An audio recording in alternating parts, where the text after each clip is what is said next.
નમસ્કાર વિદ્યાર્થી મિત્રો, આજના વિડીયોમાં આપણે જોવાના છીએ ધોરણ 11 ભૂગોળ વિષયનું દ્વિતીય પરીક્ષા 2025ની જે નવી બ્લુપ્રિન્ટ આવી ગઈ છે તેના વિશે આજના વિડીયોમાં સંપૂર્ણ હું તમને માહિતી આપવાનો છું। આ સાથે જ તમને જણાવવાનું છું કે કયા પ્રકરણમાંથી કેટલા ગુણનું પૂછાવાનું છે, જેનાથી તમને તૈયારી કરવામાં બહુ જ સરળતા પડશે। તો વિદ્યાર્થી મિત્રો, આ વિડીયોને તમારે ખાસ અંત સુધી જોવાનો છે અને તમારા બધા જ મિત્રોને આ વિડીયો મોકલી દેવાનો છે, જેથી એ પણ સારી રીતે તૈયારી કરી શકે। તો ચાલો વિદ્યાર્થી મિત્રો, આ વિડીયોમાં આગળ વધીએ તો તમે જોઈ શકો છો કે દ્વિતીય પરીક્ષા અને પ્રશ્ન પ્રકાર આપણે સૌપ્રથમ જોઈ લઈએ કે કેવા પ્રશ્નોમાંથી કેટલા ગુણનું પૂછાવાનું છે।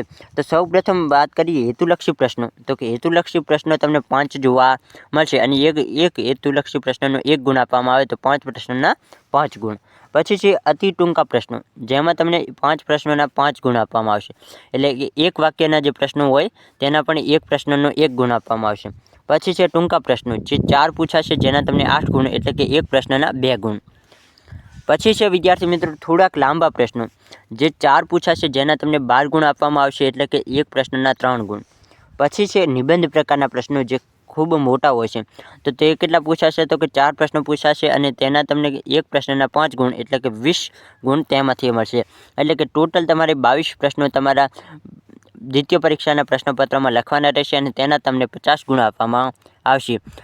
અને ખાસ વિદ્યાર્થી મિત્રો, આપણે એ પણ જોઈ લઈએ કે હેતુલક્ષી પ્રશ્નો એટલે કયા, તો કે વિભાગ એમાં પૂછાય તેને હેતુલક્ષી પ્રશ્નો કહેવાય। અતિ ટૂંક જવાબી તો કે વિભાગ 2માં પૂછાય, ટૂંકા પ્રશ્નો તો કે વિભાગ C માં પૂછાય, લાંબા પ્રશ્નો તો કે વિભાગ D માં પૂછાય અને નિબંધ પ્રકારના પ્રશ્નો તો કે વિભાગ E માં પૂછાય।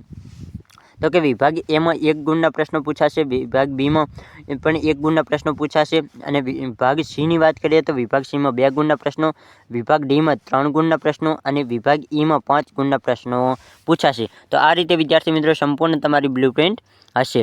હવે આગળ વાત કરીએ વિદ્યાર્થી મિત્રો કયા પ્રકરણમાંથી કેટલા ગુણનું પૂછાવાનું છે, તો તેને તમારે ખાસ જોઈ લેવાનું છે।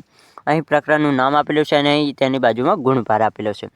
ભૂગોળ એક વિષય તરીકે તેમાંથી 2 ગુણનું, પૃથ્વીનો ઉદ્ભવ અને ઉત્ક્રાંતિ તેમાંથી 2 ગુણનું, પૃથ્વીની આંતરિક સંરચના તેમાંથી 2 ગુણનું, ભૂકંપ અને જ્વાળામુખી તેમાંથી 3 ગુણનું।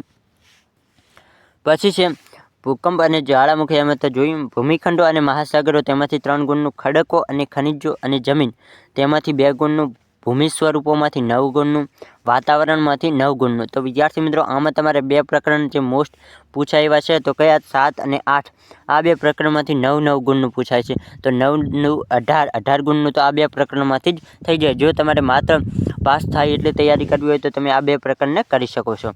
પછી છે 9મું પ્રકરણ તાપમાન, જેમાંથી 5 ગુણનું, પ્રકરણ 10 છે 7 ગુણનું। આમ આ રીતે વિદ્યાર્થી મિત્રો તમારે કે ટોટલ કેટલા, તો કે 10 પ્રકરણ પૂછાશે અને તેમાંથી તમને 50 ગુણનું તમારે પૂછવામાં આવશે। તો આઈ હોપ વિદ્યાર્થી મિત્રો તમને આ વિડીયો પસંદ આવશે। વિડીયો પસંદ આવે તો જરૂરથી વિડીયોને લાઈક કરો અને આપણી આ યુટ્યુબ ચેનલને સબસ્ક્રાઈબ કરો।